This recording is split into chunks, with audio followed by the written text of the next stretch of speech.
interesting and well-known fact about the famous cartoon series SpongeBob SquarePants is that its late creator, Steven Hillenburg, was a marine biologist.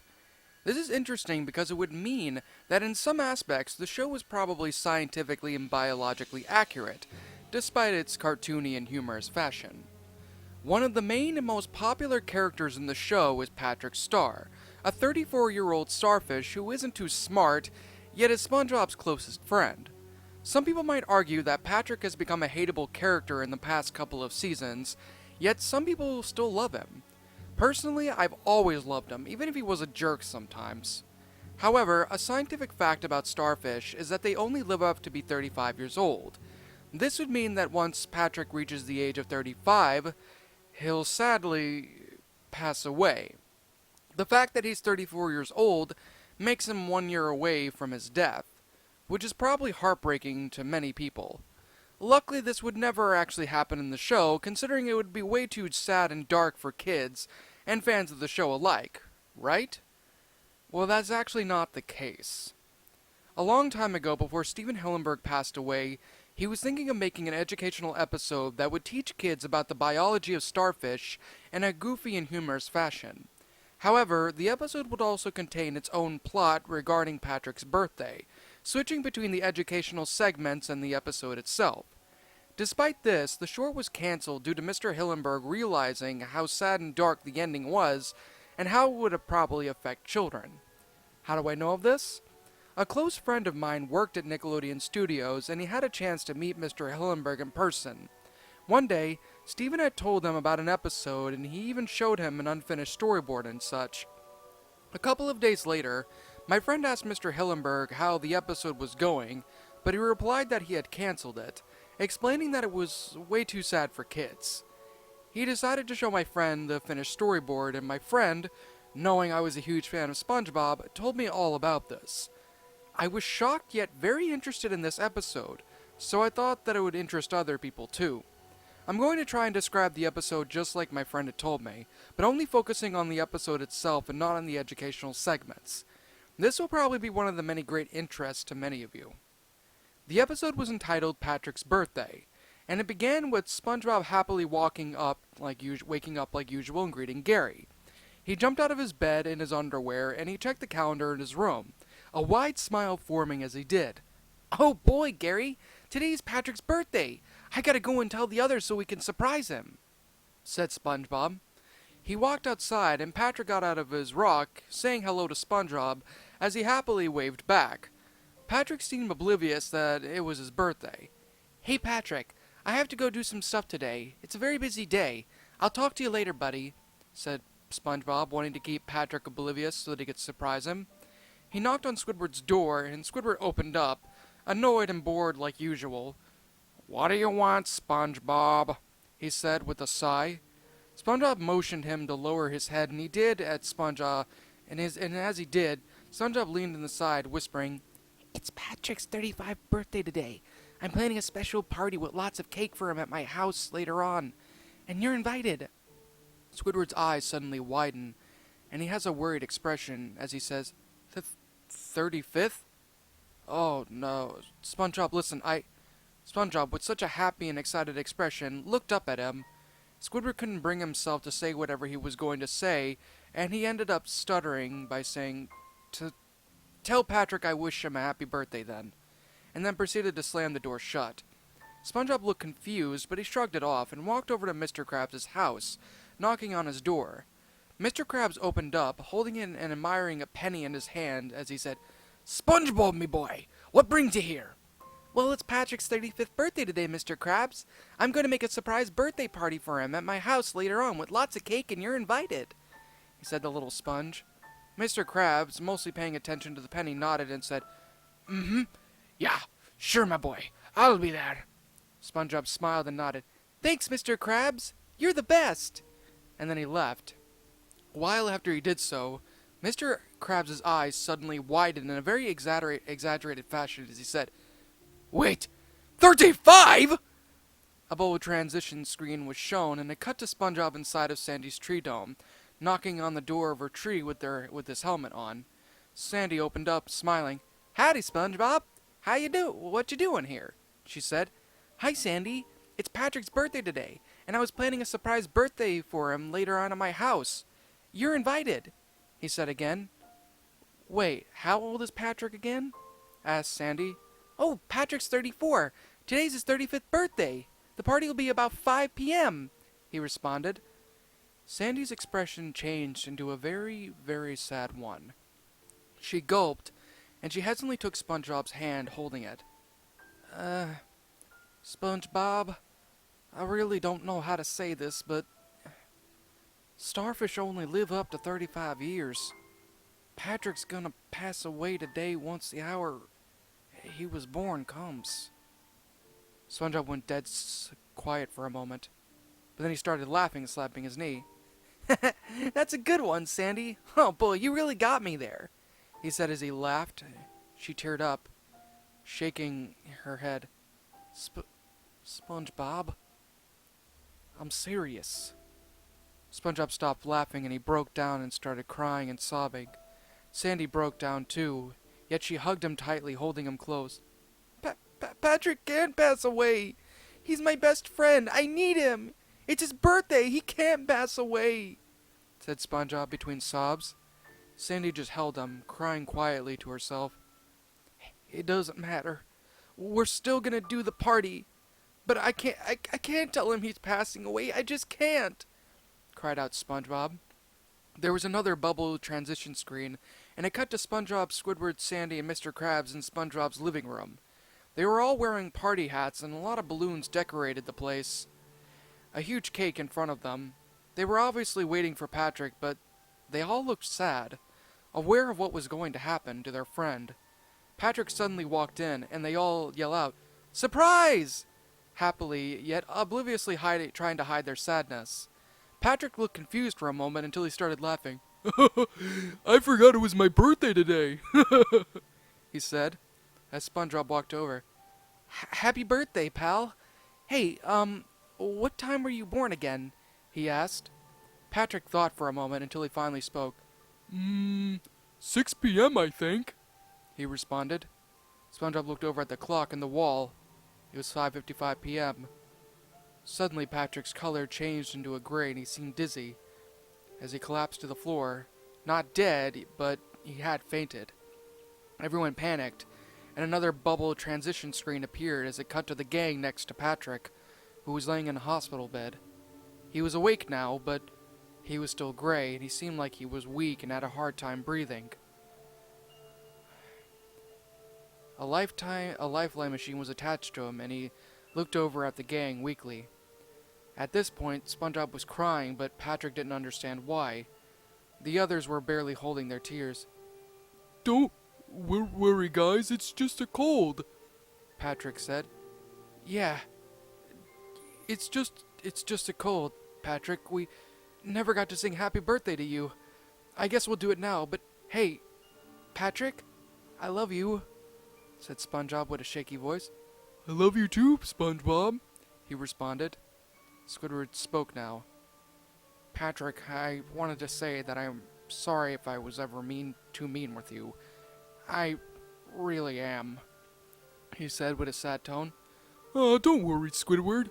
You're my friend. You haven't been mean to me," Patrick answered. Mr. Krabs spoke now. "Patrick, me boy, you're the best customer the Krusty Krab has ever had."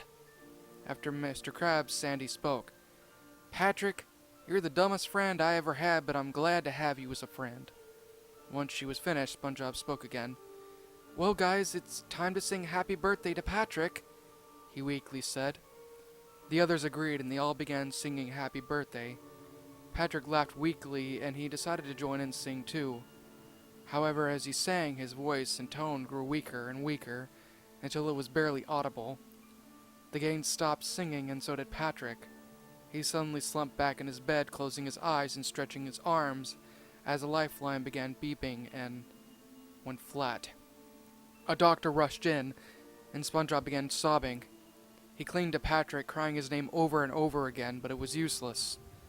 Patrick's star was dead, and there was nothing that could be done about it. The others had to pull SpongeBob off of his body, and it was taken away, hugging him and trying their best to do whatever they possibly could to comfort him. The screen slowly faded away, and SpongeBob's cries are still heard in the distance. The screen slowly fades into a view of SpongeBob in front of a tombstone in the cemetery. A text under him said 3 days later, and he had a very sad expression, staring at the grave. I miss you so much, Pat. I really do. Nothing's the same without you, buddy. He cried quietly, setting something down in front of the tombstone and walking away sadly. A close-up of the tombstone was shown, and the object that SpongeBob had left could be seen. It was a Goofy Goober hat, the same one that Patrick wore in the movie, and Patrick's obituary could be seen. It read, "Here lies Patrick Star, the best pal a sponge could ever ask for, and the goofiest goober there ever was." With that, the episode ended.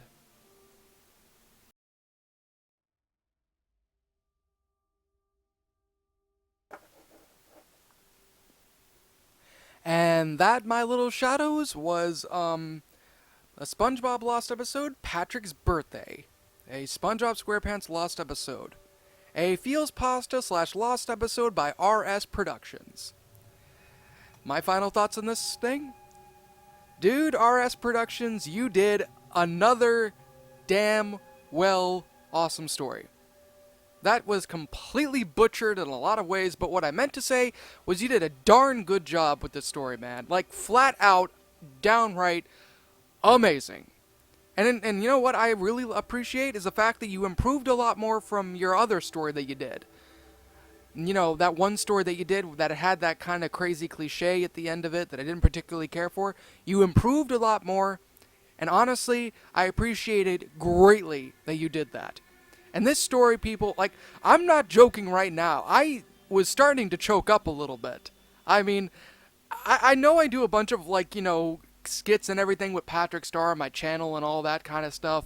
I do that a lot with my channel, and I'm still going to keep doing them, but I do also know that Patrick Star has always been one of the funniest characters on SpongeBob, and of course, reading that just kind of had me choke up a little bit on the idea of Patrick, you know, dying, you know, if it isn't by my hands.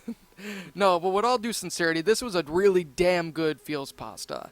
I mean, I love the way that it went out, the grammar was beautiful, the concept was interesting, the storyline was very believable, and the way that it was done honestly seems like a true, legitimate SpongeBob episode.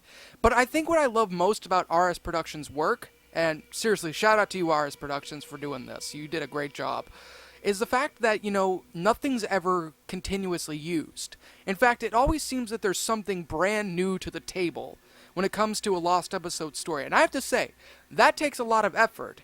Even for the last story that wasn't exactly the best one, it still had a lot of originality to it.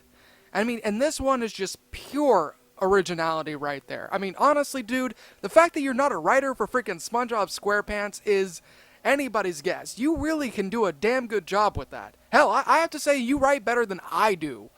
I mean, I'm not afraid to say that. You write better than I do when it comes to Lost episode pastas. You did an amazing job, RS Productions, and I'm extremely proud that you improved. Now, is there anything that, you know, I didn't like about the story?